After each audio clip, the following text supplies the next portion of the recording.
सारी तारीफें उस बारी ताला के लिए जिस कुदरत ने तमाम ही इंसान और तमाम ही मखलूकों की जाने हैं। हालात के सहमे हुए लोगों से ये कह दो, हालात गुजर जाते हैं ठहरा नहीं करते। देखा है कि जागी हुई कौमों के दिलावर हक छीन लिया करते हैं, मांगा नहीं करते। आज की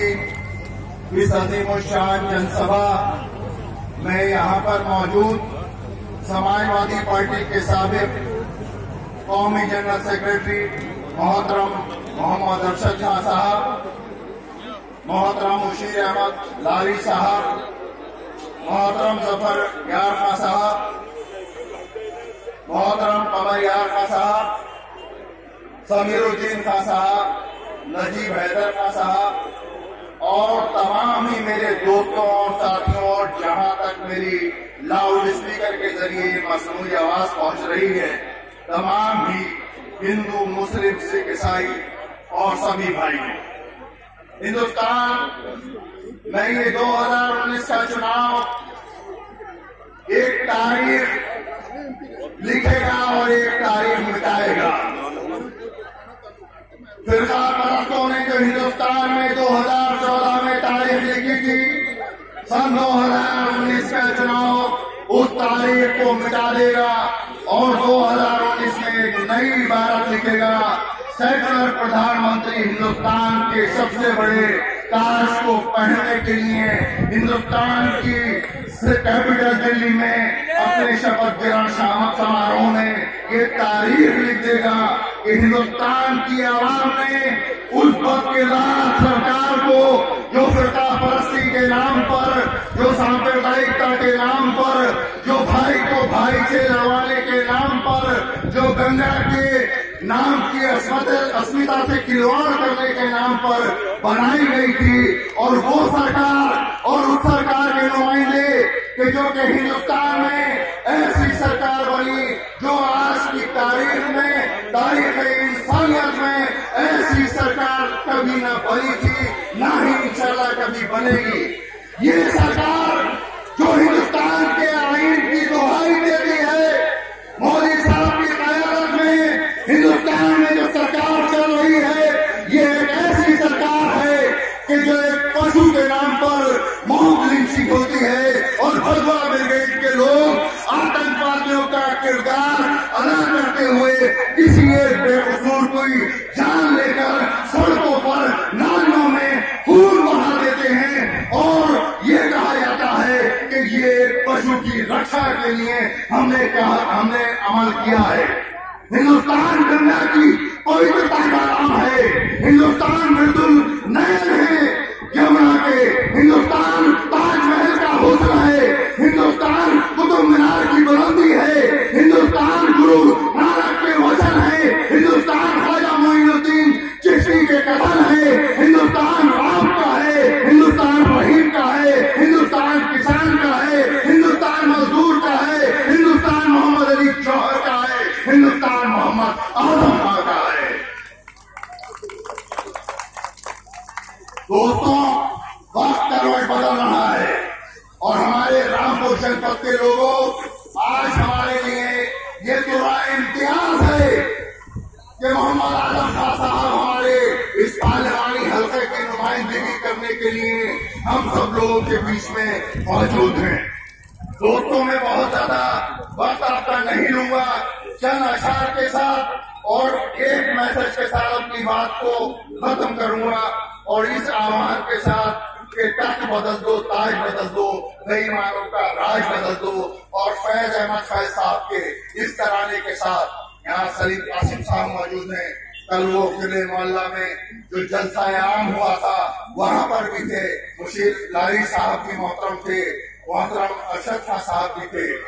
फैज अहमद फैज साहब, ये याद रखना शायर अगर दिल से कोई बात कहता है तो वो तारीफ बनती है, और जब तारीफ बनती है तो इनकलाब उसका जरिया होते हैं। और इनकलाब जब बर्पा होता है जब आप और मेरी ताकत बाजुओं की भी इकट्ठी होती है, सरों की भी इकट्ठी होती है, और दिलों की भी इकट्ठी होती है। ए खाक नशीनों उठ बैठो, वो वक्त करीब आ पहुंचा है जब तख्त गिराए जाएंगे, जब तार उछाले जाएंगे। अब टूट गिरेगी जंजीरें, अब जिंदारों की खैर नहीं, जो दरिया चूम के उठते हैं तिनकों से न टाले जाएंगे।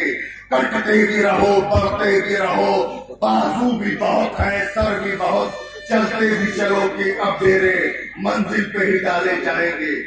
आखिर में इस अपील के साथ और इस हिंदुस्तान के खाके को आपके सामने रखते हुए कि नौजवान के हाथ में रोजगार नहीं है, महिला की रसोई में खाने का सामान नहीं है, किसान के पास खाद नहीं है, मजदूर के पास मजदूरी नहीं है, ऐसे दौर में ये कैसे कह सकते हैं कि अच्छे दिन आ गए।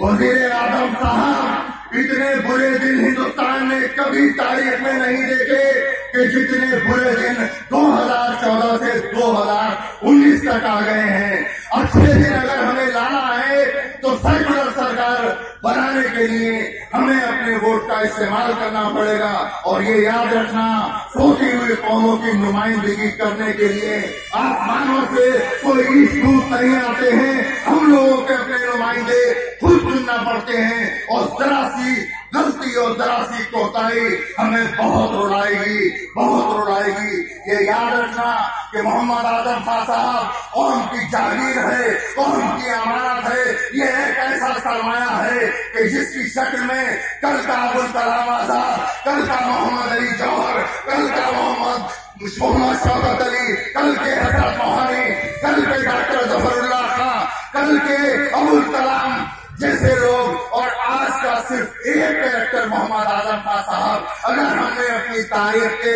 इस हिस्से को अपने हाथ में आपसे फरामोश कर दिया और हम सोते रह गए, तो हमने जिस तरह से माजी में अपने कायदीन की क़यादत को उस वक्त कबूल नहीं किया कि जब वो जिंदगी में थे, तो हमेशा के लिए 100-200 बरस तक हमारी नस्लें हमें गालियां देंगी कि आजम खान रामपुर के पार्लियामेंट के हल्के के लिए मौजूद था और हमारे हिंदू मुसलमानों ने कोताही करी और एक तीसरा आदमी सरकार परस्त जमात का जीत कर चला गया। ऐसी गलती नहीं होना चाहिए। आजम खान कौम का सरमाया है, और ये याद रखना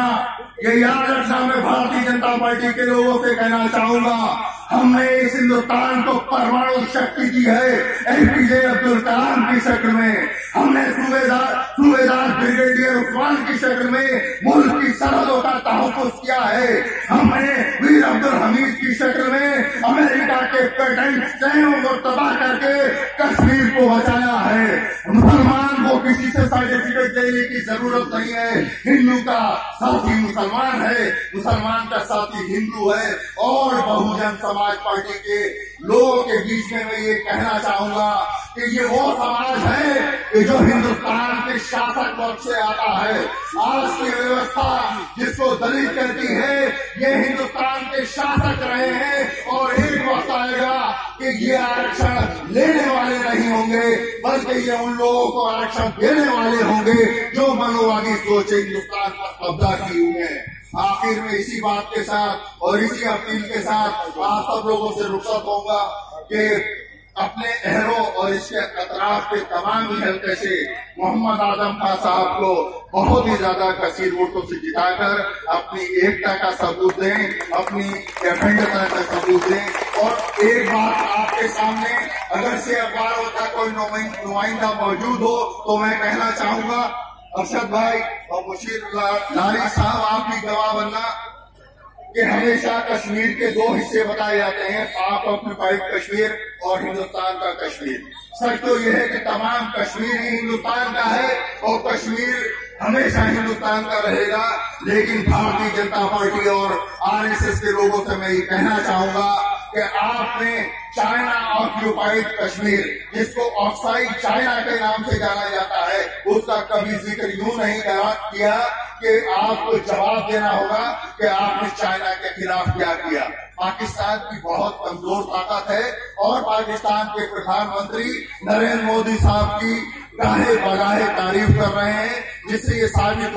हो चुका है कि भारतीय जनता पार्टी और पाकिस्तान एक है। हमारे सेकुलर हिंदुस्तान के लोग पाकिस्तान को भी मुंहतोड़ जवाब देने के लिए सक्षम है अपने वोट के जरिए, और आरएसएस को जड़ से उखड़े फेंकना है। बहुत बहुत शुक्रिया।